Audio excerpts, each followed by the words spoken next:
Yung mga pre. So, bossing. So, may istorbo lang kita. Anong pangarap mong katawan or anong pangarap mong performance sa gym? Ano Ah, sir? Lean lang, yung Lean lang. Lean yung and tone. walang Yung lean yung and tone, walang hindi malaki, hindi ganon. So, yun. So, ganito yan. Gagamit tayo ng app para dyan. Please move up. So, ito siya. Kapit mo. Yan. Yan. Napakalupit ng app na yan. So, yun. So, una-una, bossing, kukunin muna natin yung details mo. So, tayo sa profile. Okay. Yan. Male. Age mo is 26. 26. Sakto, nakalagay na. So, Weight, 62. 62. Height mo is 5'5".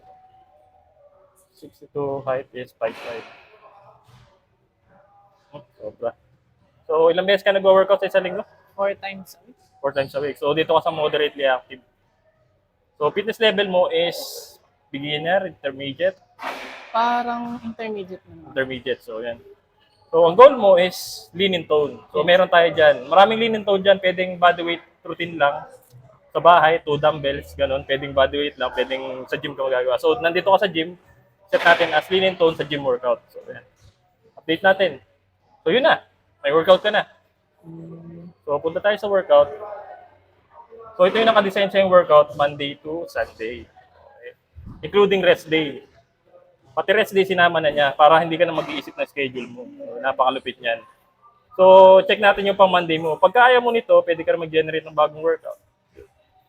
So, pwede mo i-cycle yung workout mo. It depends on you. So, siya na lang nag-iisip. So, start workout. So, yan. Upper body strength, yung pang Monday mo. So, barbell bench press is 20 to 40 kg. So, yun. So, since nandito ka na, try natin, sir. Dito tayo sa barbell bench press. So, 20 to 40 kg, kargahan natin ng 20. Kaya mo ba to? 10 kg. Oh, Kaya mo?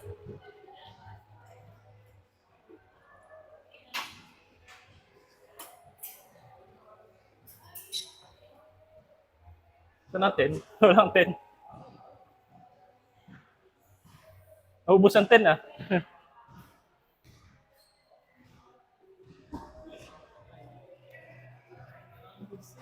Ito, nakahanap pa akong 10.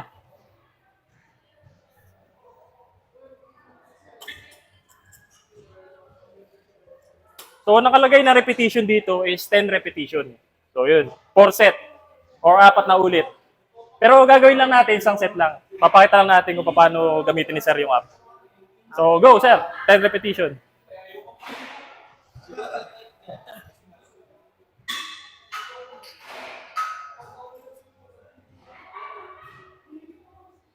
Nice. Low and control.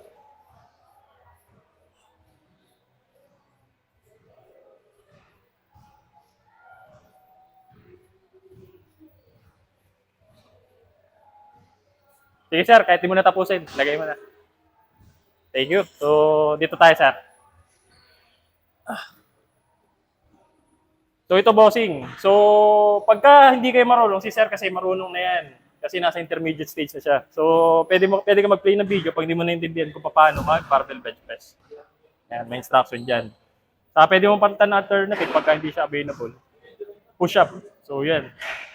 Push up. So, may pamalit tayo dyan. So, mapunta tayo sa meal plan. So, tapusin lang tong lahat ng to, yun na. Tapos na yung workout mo sa isang araw. Isipin mo na lang yung pambukas mo. Hindi mo na pala iisipin, nakalagay na eh. So, ito, meal plan. Yan, napakalupit ng meal plan yan. So, nakadesign sa yung calorie per day is 2,400. 2,400. Monday to Sunday din siya. Pag ayaw mo, pwede ka mag-generate ng bago. So, yun. So, check natin yung pamandi mo pagkain. By the way, Filipino food siya. So, yan. Normal na pagkain lang makikita mo sa palengke. So, yan. Chicken adobo with rice. It's all about calories. Balance meal siya. Balance eh. Hindi siya high protein, hindi siya high carb, hindi ganun. Balance. So, yan. May preparation instruction video. At saka, pwede mo palitan yung meal mo pag ayaw mo. Yan. Yan, naging smoothie. Ayaw mo ulit, palitan mo. Ayaw ko yan, umay na ako dyan. Oatmeal with fruit. So, yan. Napakalupit. Pati yung lahat ng yan, pwede mong palitan. So, nasa sayo na yan. So, yun lang. Bye!